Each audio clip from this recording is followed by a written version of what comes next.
Good afternoon, everyone. It's David Schlotthauer here with an afternoon update on Tropical Storm Helene for Tuesday, September the 24th, 2024. Now, if you are new and you like these detailed tropical weather updates, please don't forget to subscribe to the YouTube channel, hit the like button, and share this video with your family and friends on social media. So here's a look at the latest true color visible satellite imagery on a mesofloater imagery from the College of Dew page on Tropical Storm Helene for this afternoon. And we can see Tropical Storm Helene continues to organize in a hurry here based on the satellite data. And what I mean by that, we have increasing banding futures with deep convection thunderstorms happening now on the eastern side, on the northern side, and also beginning to see signs of that building up over the western semicircle of the system, and even some thunderstorms recently popping up on the southern side. So what this is going to do is it's going to continue to lower the surface pressures over here, increase the winds to the north and to the east of the system,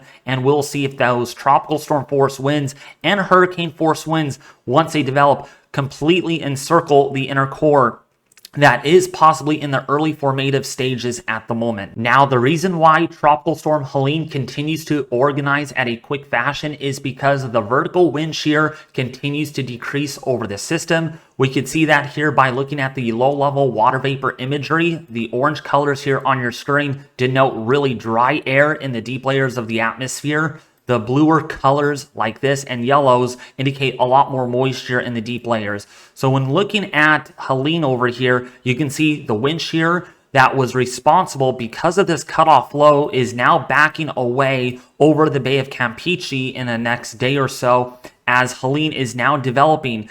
Now, as this occurs, we are beginning to see anticyclonic outflow increasing in all quadrants of the system, which indicates that Helene is now in a much better environment for which it can organize and strengthen, possibly at a very quick rate once it gets into the southern Gulf of Mexico. However, there is this trough, though, that is going to be dipping down in the next day or two, and that is going to also re-intensify the flow out of the southerly direction, but not enough to shear off Helene as it moves across the eastern Gulf of Mexico. And the optimal environment here within a great positioning with the trough negatively tilted with barotropic flow and baroclinic ascent on the northern end of the jet streak will allow Helene's structure to improve dramatically. Now, before we do get to our hurricane-specific models, it is a very good idea that we really need to focus on the NHC official forecast here.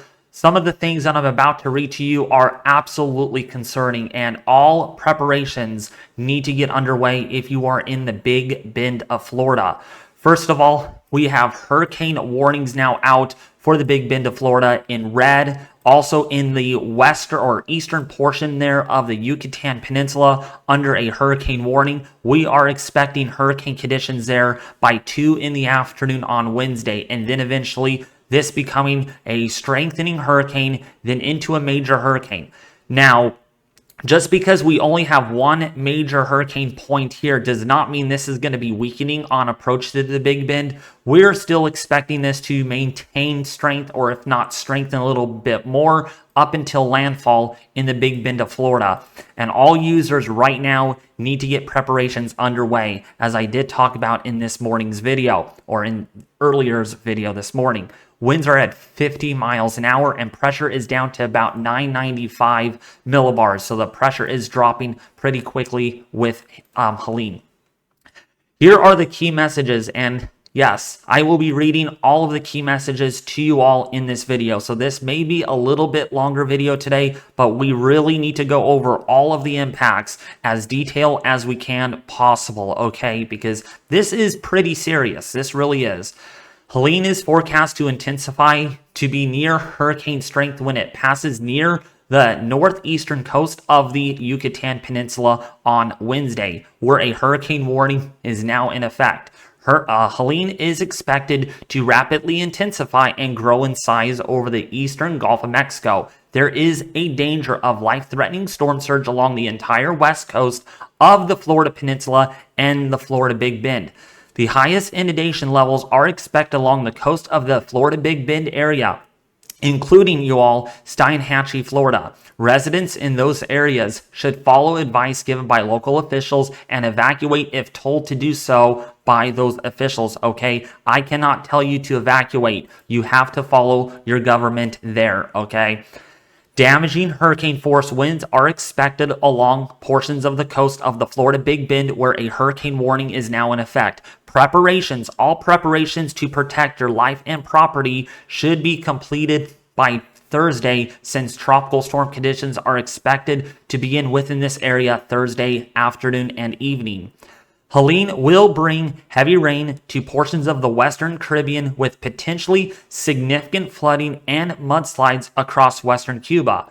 Considerable flash and urban flooding is expected across portions of Florida, the Southeast, the Southern Appalachians, and the Tennessee Valley Wednesday through Friday. This includes the risk of landslides across the Southern Appalachians. Widespread minor to moderate river flooding is likely, and isolated major river flooding is possible. So again, all these key messages need to be taken seriously, folks. This is no longer a fun and game kind of situation. This is reality, and you need to make sure you are getting prepared. Now, looking at the most likely arrival time of tropical storm force winds from the National Hurricane Center is as follows. There is now a greater than 80% chance that tropical storm force winds will impact portions of St. Pete, Florida, as well as if you are in Tampa Bay, Florida. This includes for you. Also, again, Steinhatchee, Panama City, Florida, right underneath the worst case scenario here, with a greater than 60 to 90% chance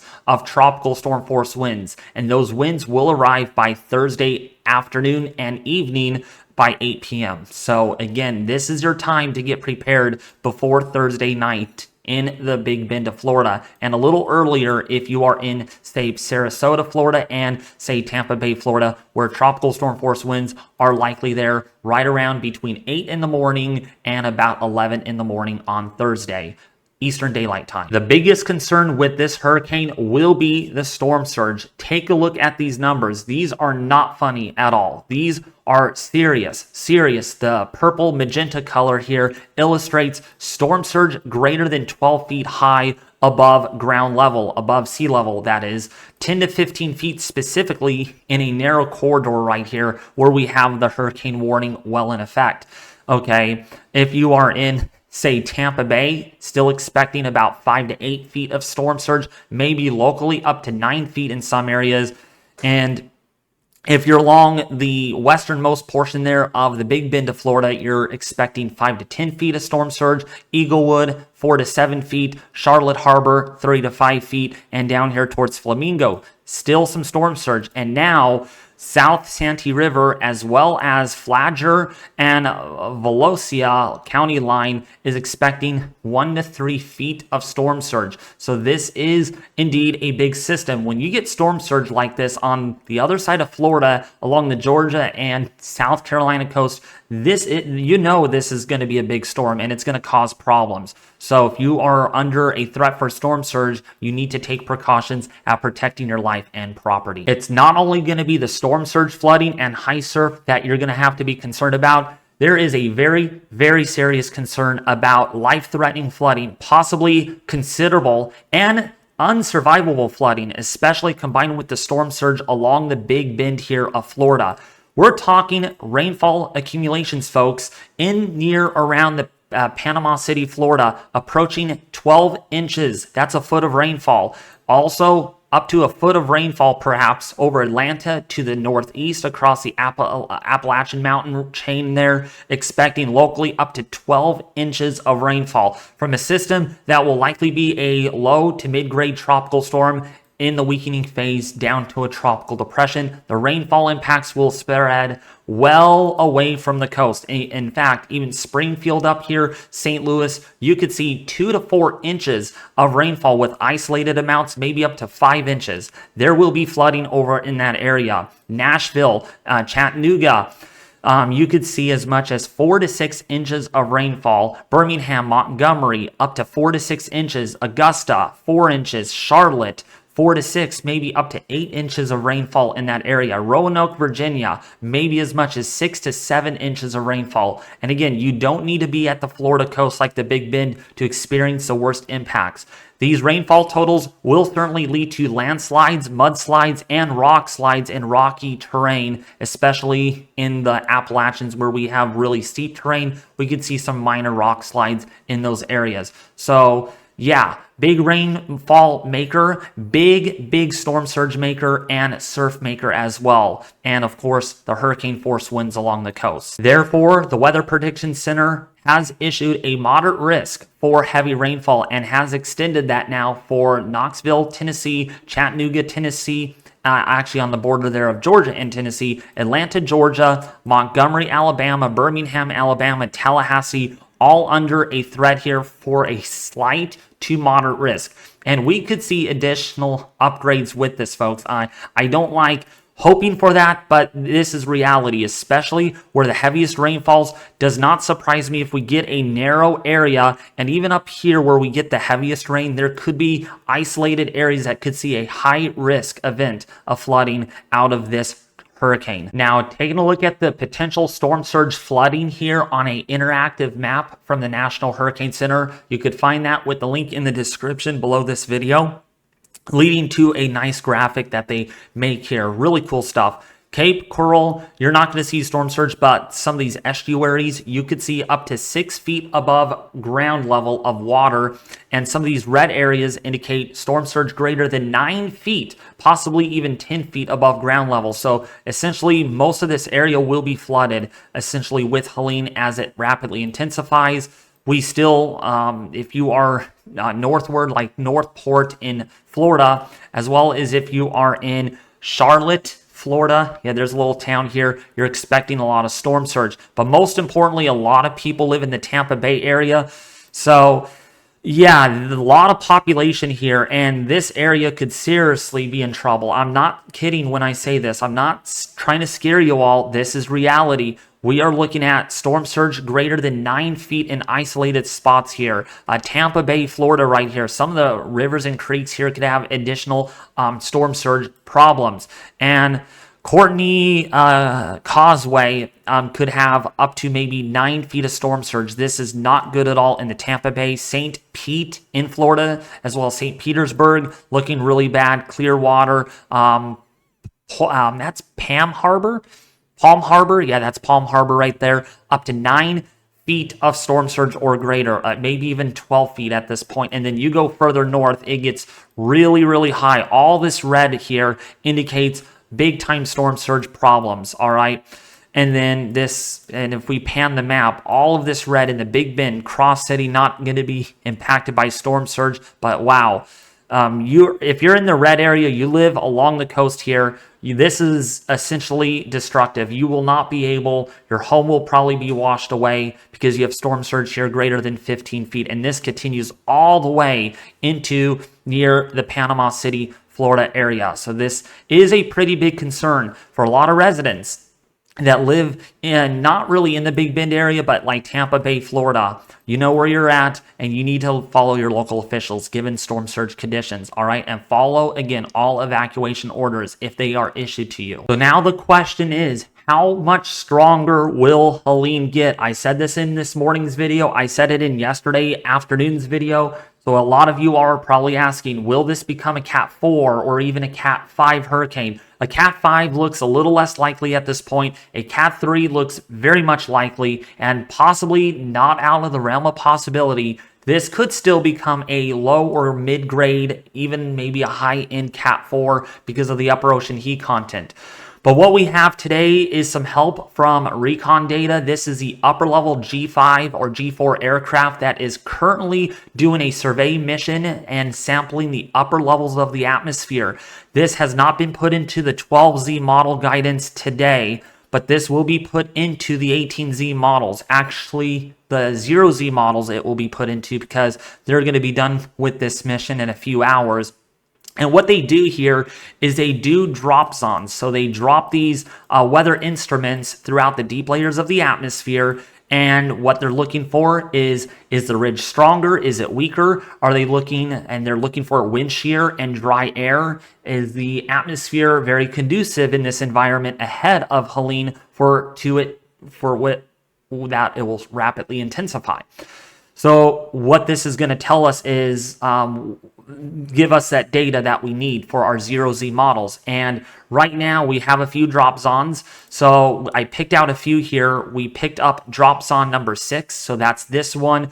As you can see, there is dry air being found at 500 millibars and higher, really dry actually. Some moisture, or quite a bit of moisture in a rich level below the 700 millibar, and you can see the sounding here. But also what this does tell us too, there is a little bit of wind shear up here. As you can see, winds out of the east here, and you have winds coming in out of the southeasterly aloft. So what this actually is, this is more of a southwesterly shear component to the system.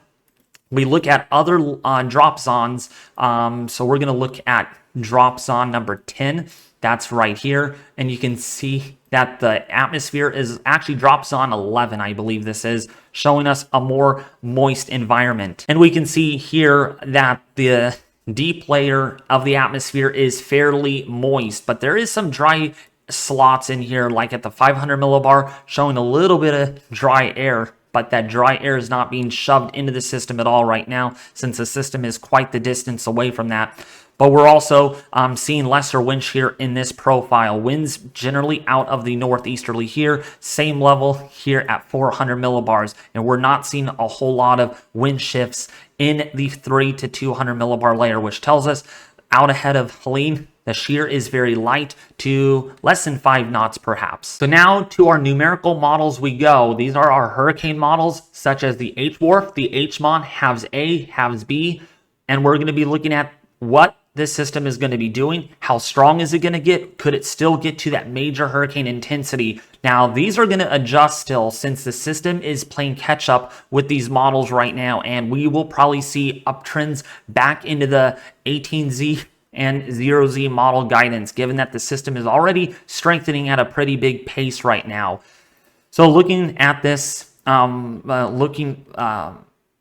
for this afternoon for Tuesday, you can see 991 millibars. So the system is strengthening on par with this model. Also possibly, given that they did find winds of about almost 50, or say 50 knots, probably the 06Z run is probably reliable until we get our 18Z run in on this. And it's actually appreciably a little bit further to the east than what our 12Z run is. But we're going to have to use a 12Z. That's because it's our latest data, and we all like the latest data, right? So going forward, that the system is going to continue moving northwest at about, say, 10 to 15 miles, or about 5 to 10 miles an hour, and it will continue to intensify pretty quickly. And given the fact the NHC does have this at a hurricane, we're probably going to have to actually look at our 06Z run. Let me see that really quickly to see if it's reliable. Yeah, this is probably going to be reliable. I know I showed it this morning, but again, based on the NHC showing a hurricane winds are 64 knots. Not trying to fearmonger or scare you all, but this is reality, and this could still pan out. And that's why we're going to be shifting between the 06Z run until we get our latest data. But this shows it really intensifying pretty quickly versus our 12Z run showing a lot lesser in the way of intensification. Barely any intensification at all on this run. Probably one of those runs again where it missed the system just a little bit because it's in the formative stage. So whatever the 18Z and the 0Z this afternoon and into the evening hours will be very telling. Now, looking at the HMON model on the 12Z run, it shows something really similar. Again, it does not show a hurricane here, so this is, again, underdoing it. I am very sure because, and it's even underdoing it here on the 06Z run. The only time it did well is on last night's 0Z run, showing pretty extensive intensification. So the ending result here is it's not a major hurricane at all. Not even a major hurricane on this model whatsoever. At all. That's a category 2 and even barely a category 3 or major hurricane on the H-WRF. Now on the halves model, looking at this carefully, is when we put this into motion too, I don't know what these models are on. They will be corrected. I am very sure about it once we get in our 18Z run and our 0Z run tonight. But it does show that this is going to be deepening, to a hurricane, to a major hurricane, and these models are not reliable right now until we get that new data in, until we get more consistent data. The last run was much more bullish, 921, now 970 millibars. I mean, come on. Not doing well, halves A and halves B. Also, the halves B not showing much at all with this, barely a hurricane. But if we look at the last run, 909 millibars, and the previous run, 923. So the fact that this is just going all over the place really is, there's uncertainty in the intensity forecast, and it is to be announced on exactly how strong this will get. Now, rest assured, well, not really rest assured, is the upper level environment is very favorable for this system. You can see the upper level wind chart here. And the big player in all of this will be that trough to the north. And the reason why I say this is going to allow for baroclinic ascent or lift ascent in the right front quadrant of this trough. So as we go forward, we can see there is Helene's outflow, very well defined outflow in most quadrants. Not really showing up much in the western side, but there is some outflow even being established here. Now, when this gets into the Gulf, what ends up happening is there's this trough, okay, right here. You can see the winds coming in out of the north and wrapping in out of the southwest here. This is what we call a trough or what we call a baroclinic trough, because it's not really cut off and it's not in the deep tropics, so it's not a tut of any sort. But what this is going to do is this outflow exhaust from the system, what we call barotropic lift and ascent, is going to allow this system to deepen substantially despite the wind shear or any upper level negativity to the system there is within. And that's why we get a system really deep on this model. Now, on prior runs, especially, on the 06Z run, this trough was a little bit further to the west. So again, a lot has to be worked out with these models on exactly how deep this is going to get. But if we go back, you can see that jet streak there holding together at 120 knots plus, which is pretty strong over the southeast, and that allows the system to undergo some pretty extensive deepening. Now, with that being said, what is definitely certain than the intensity forecast is the track guidance. We know pretty sure right now that this is going to be impacting Panama City, Florida, almost directly. A direct hit here would be life-threatening, catastrophic, and potentially unsurvivable. I don't like using that word very often in these videos, but this, I'm telling you folks, I'm not liking what I'm seeing here, and that is why you all need to get prepared. And the to the right of the storm motion, that's the fat side, the strongest wind side, will be over the Big Bend of Florida. And even on the western side, we're going to have hurricane force winds, but the majority of that wind energy will be felt over the Big Bend here, including for Tampa Bay, St. Pete, Florida, which could get tropical storm to near hurricane force winds. And that is why the NHC does have a hurricane warning out for that area. Now, like I did mention earlier with the hurricane model consensus here, there is definitely the uncertainty that remains in the guidance. As little as a mid-grade tropical storm to as strong as a Category 3 hurricane. This is a fragile situation for Helene. But most of the guidance, including the National Hurricane Center, still thinks that this will become a hurricane, a Category 3 hurricane, and I'm not changing my intensity forecast with winds that peak between 115 to 125 miles an hour. I am in the high-end Category 3 intensity, despite the brief downtrend in the model guidance. We cannot focus on this and think that, oh, this has downtrended, David. Now you got to stop hyping this up. I'm not comfortable. We will see what our next couple of runs show, but if it continues to downtrend, then we will lower our forecast. But if this goes back to saying a Cat 4 or even a Cat 5, and based on the current analysis, this could be a much bigger situation than just a Category 2 or a low-grade Category 3. So just because the downtrends have occurred, do not stop getting prepared for a life-threatening major hurricane Helene, closing in on the northeastern Gulf of Mexico by Thursday into Friday. Now, before I do end the video, here's a look at Tropical Storm Helene. Continues to really organize in the last few frames, really deep convection, really increasing in a hurry on this system. This system is currently experiencing rapid deepening right now, with pressure falls about 3 to 5 millibars in a 2 to 3 hour period.